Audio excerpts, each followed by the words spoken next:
Mic check, mic check, mic check, mic check.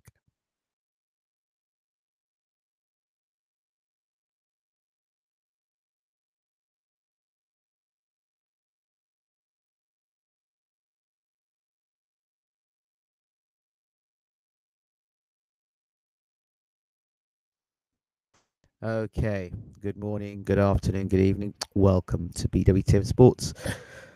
Conversation we'll be having is regarding the FIFA World Cup. And of course, England, as you know, are playing in the semi-finals tomorrow against Croatia. It's 2018 FIFA World Cup. If you didn't already know, now you know. Now, five things that you need to know about this match. Now, this article, bit of lazy journalism for myself, but there you go. At least I'm being honest and let you know exactly where the article is. You know, I looking across the net, and there was a nice article here by a gentleman by the name of Robert Kidd, his contributor. And of course, when you want to know about football, where do you go to? Yeah, of course, you go to Forbes. So I was reading an article in Forbes, and I like the article, and it goes to the image. A shout out to Getty, and the image, of course, on the left hand side is Luka Modric of Croatia, the captain, of course, of England, Harry Kane, captain. So there you go. There, that's the images again are Getty. So give Getty shout out to Getty, Adrian Dennis, Frankly, Fief, AFF, and Getty Images. So I'm giving credit where it's due and to the right people. So it's important to do these things before you get started. It's never nice whatsoever when you have a situation where people are nicking your stuff and then claiming it to be their own. It isn't. So um, let's get into this. So the article starts. Only 4 teams remain from the 32 that started the World Cup finals. Croatia and England are two of them and will meet in the World Cup semi-finals. Here's five things to know about the match and a prediction of how it will finish. Neither coach was expected to get this far. Gareth Southgate's appointment as England manager in November 2016 did not set pulses racing.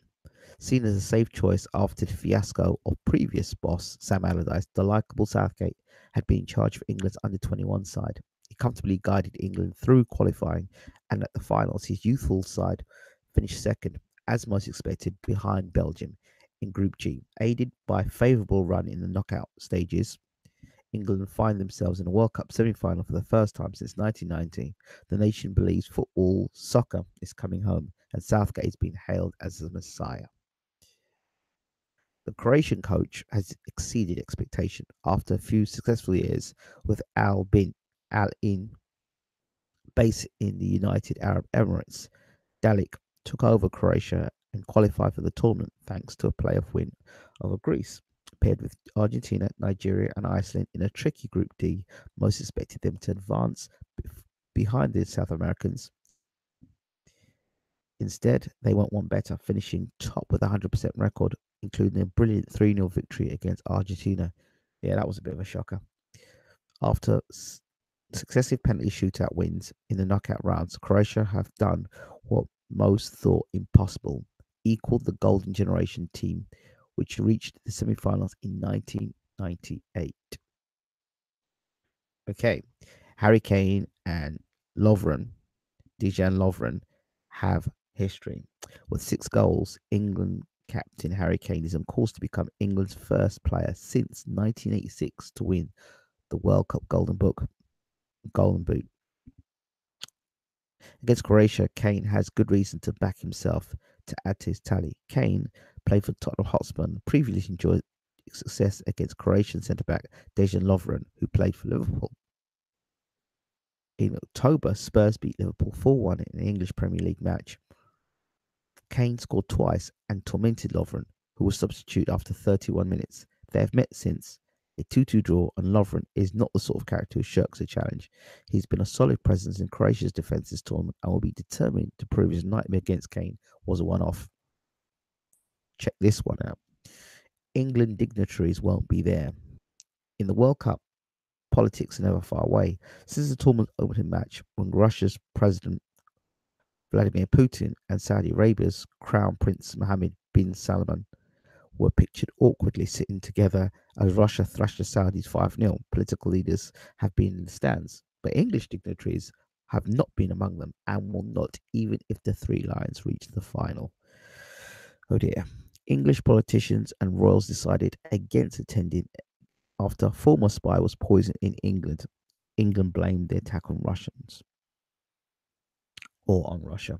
Croatia president, on the other hand, has no problems attending the finals and was a notable presence during Croatia's quarterfinal win against Russia. Wearing Croatia's iconic red and white squared shirt, Gabra Kitovic watched the match alongside Prime Minister Dmitry Medvedev and even joined the post-match celebrations in the dressing room. So, again, it's an interesting article. I'm going to keep going. Let me just adjust something here because just to make sure you can hear me clearly, I'll just turn this up a bit more. Hopefully, you can hear me clearly.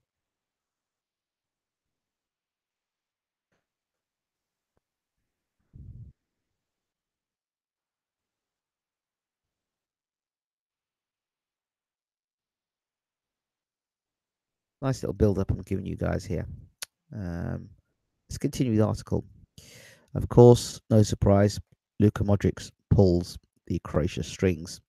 When the midfield magician plays well, Croatia play well. Now, captain of his country, Modric is more crucial than ever to Croatia's chance of success. He has scored 2 goals in group matches against Argentina and Nigeria, as well as 2 penalties in the shootout success over Denmark and Russia. Modric makes Croatia tick, and his typical impressive performance alongside Barcelona, Ivan Rakitic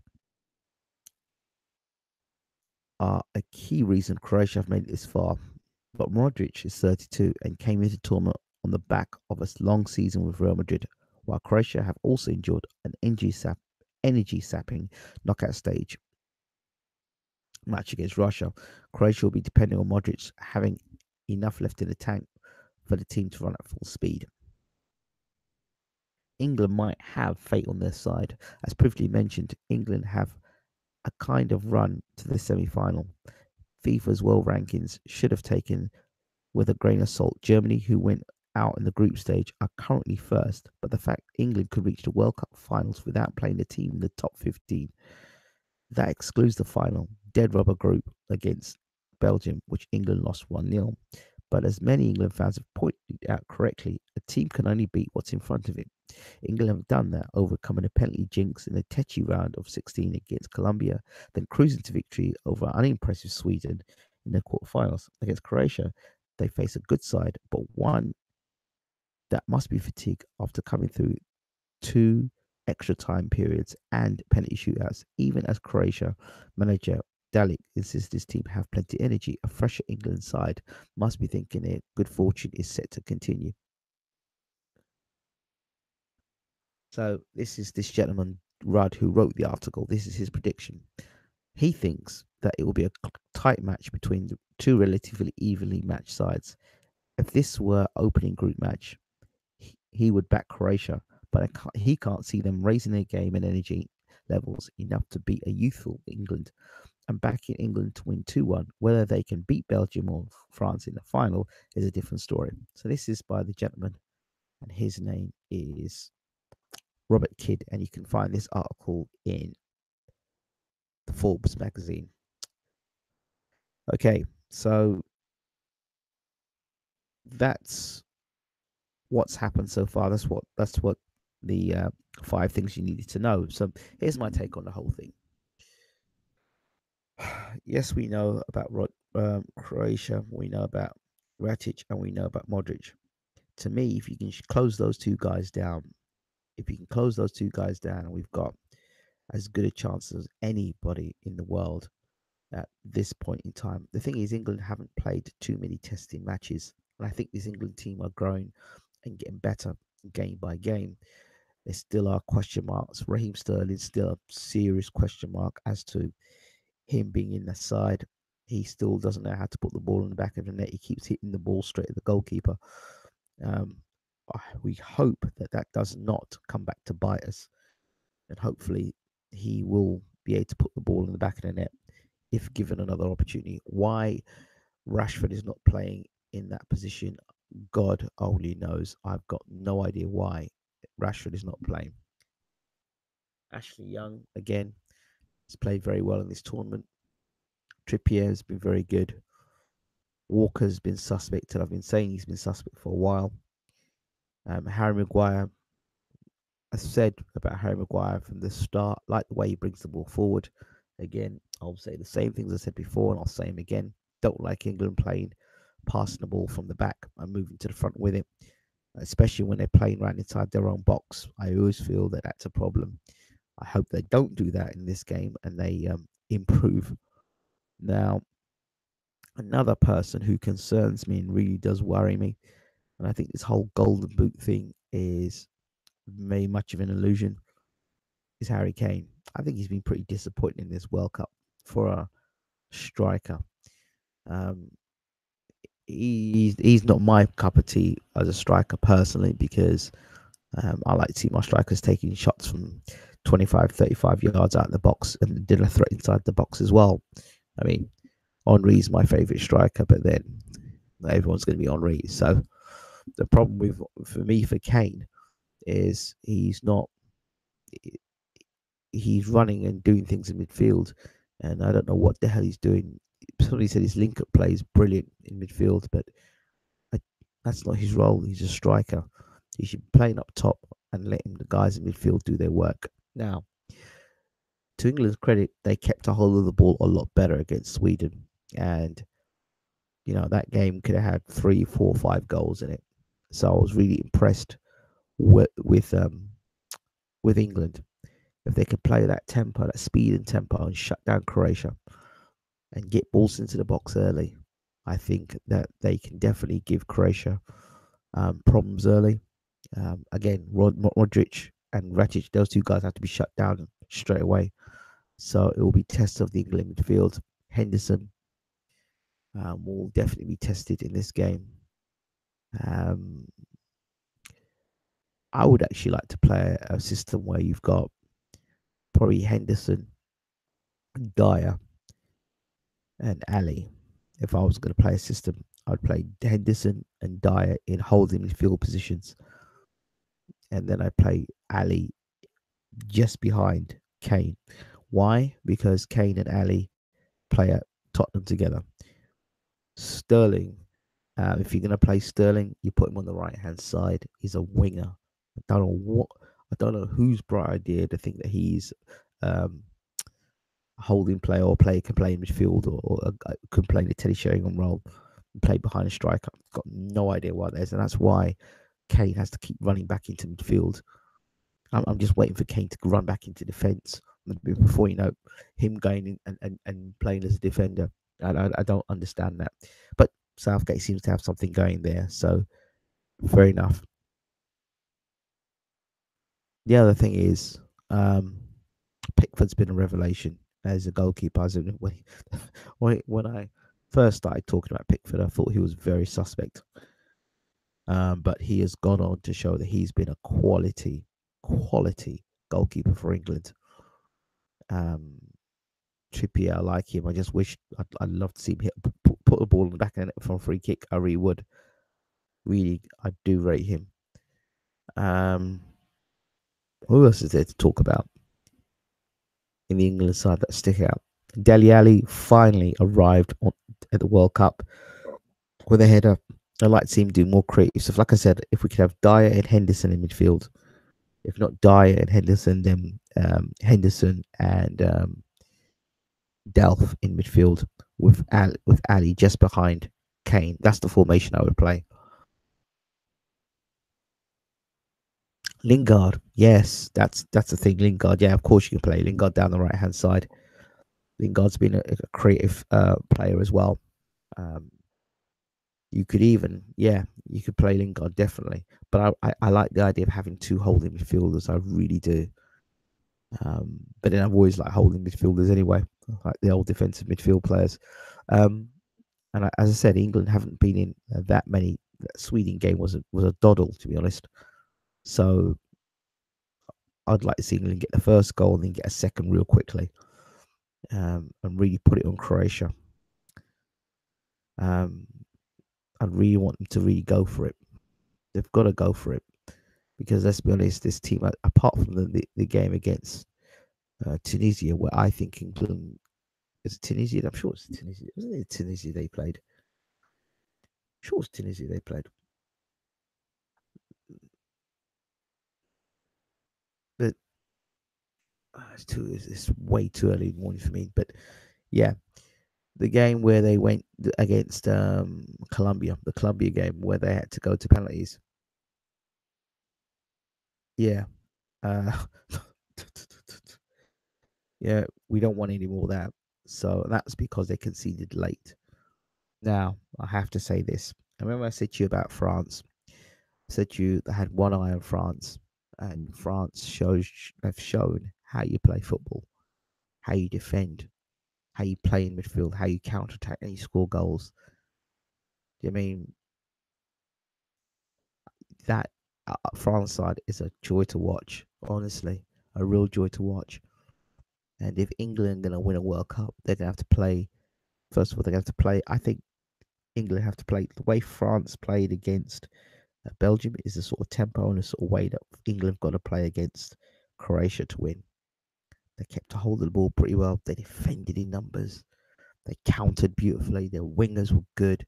Balls whipped into the box, constantly a threat. Mbappe's speed was causing all sorts of problems. Yeah, for those of you, who know me from the Football Manager, it's interesting, isn't it? Who scored the goal for France today? Isn't he one of my favourite defenders for my Arsenal side? It's interesting all these players that keep popping up. We had Ratic playing for Arsenal as well. I remember we had him 1 point playing for Arsenal. Or Ratic, whatever you want to call him, Van Ratic. Who else? Mbappe, of course. Shout out to Slicks for that one. So yeah, it's I'm looking forward to the game. I'm looking forward to the game. Of course, it's one game at a time. And one thing before I finish, the thing about it's coming home. I was thinking about things in the terms of the whole thing of the law of attraction, if you believe in that stuff. If you say enough times, it'll happen. Do you think about it, how long England have been singing, it's coming home, it's coming home, football's coming home? The whole intention thing is almost like a mantra. You think about it, it's almost a mantra. People are saying it over and over again to the point where they actually believe it. And if it was an NLP technique, Stuart Howe, shout out to Stuart Howe, if this was an NLP technique, the players are being hypnotized to believing it's actually coming home. So I think, this is the best time ever for England to get not only to get to a World Cup final, um, and to think about it at the beginning, nobody would have given England a chance. So they've done really well. I hope they keep the same attitude coming into the final. And they've got a good manager, got a good team, and just if you just, I just think this is the best England side since Venables' England team. That's been the best. They really have, and it is a testament to Southgate. He seems to have got everything right. I guess you would do if you'd been one of those guys who missed a penalty all those years ago. Eh? So, and if you remember, Southgate was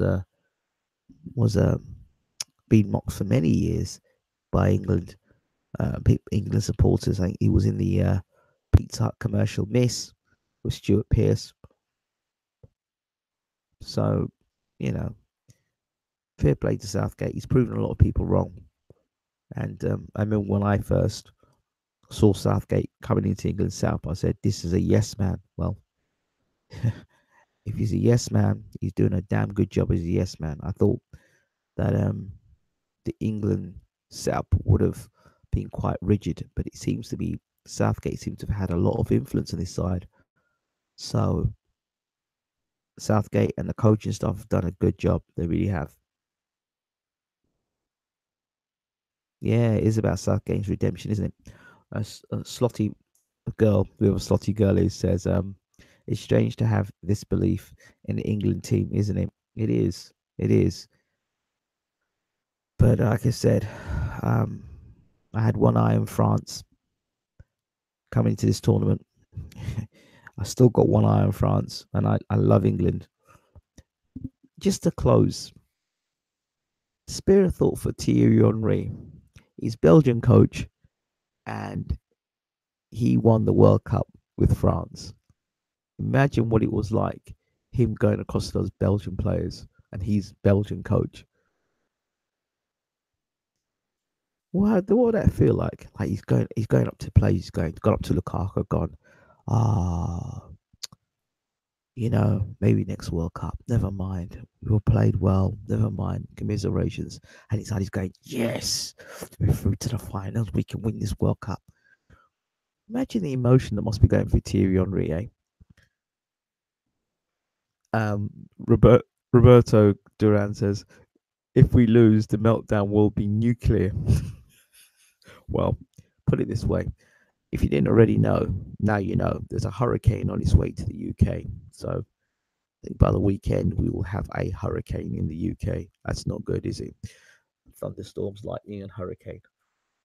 Hurricane. Harry Kane. I know.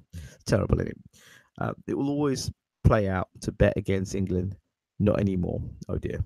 Modric will be the biggest problem for England. That little Croatian was still 90% fit in the dire moments of extra time last game. Yeah. So we'll have to get out there and try and break his legs early, something like that.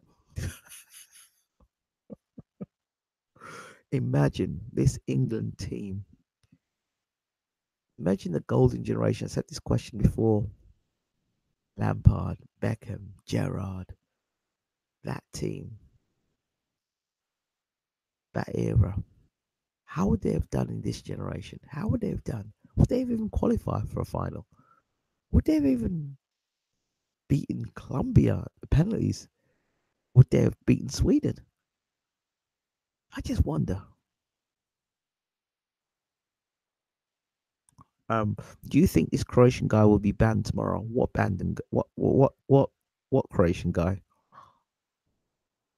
I feel sorry for Henry. His team won, but his team also lost. Yeah, it's a great, terrible feeling having two teams. Uh, one team's actually the team of your nationality, and the other team is the team you're employed to work with, and you've got to remain professional. Oh, you've got to remain professional. On paper, none of these teams get in the golden generation team, but games aren't played on paper. I agree with you, Roberto Duran. The curse has always been hung over England has gone. Getting to the semis is good enough for me in my eyes. Proud to be English, proud of the lads. Anything else is the bonus. Yeah. And just on a closing note, a sad note, unfortunately, my dad's going to send me the tape of it or whoever's saying it, but there was somebody commentating the other day. I hate to bring it up, and just we can't have a good thing, can we? This country, unity and regardless of color, players playing together and doing well. Now, there's some people in the establishment are saying now this England team have got too many black players in it.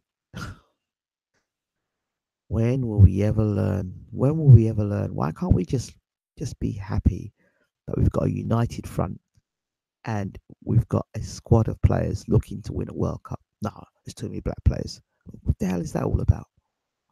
I mean, that is something that's absolutely ridiculous.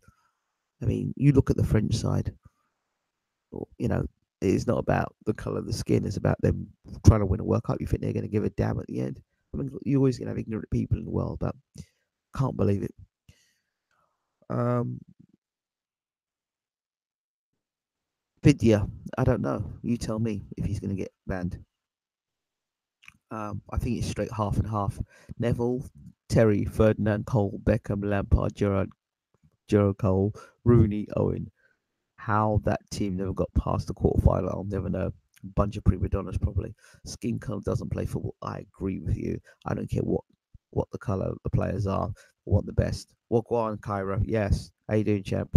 Yeah, but it's absolutely ridiculous that people are still going on about color and too many black players in the side. My dad was telling me about it. And I'm like, why, oh, why? Why, oh, why? It's just absolutely ridiculous. Right. And when I get back, I'm going to come back. When I come back afterwards, I will be doing another video. I'll probably do a boxing video um, regarding a response video to Beverly Rose. Beverly, if you're watching, massive shout out to you. So I'll be back. I'll do a boxing video. Under a lot of pressure now. I'm going to be leaving the house shortly to go to Heathrow to pick up my American family. I'll score for tomorrow if I'm going to predict.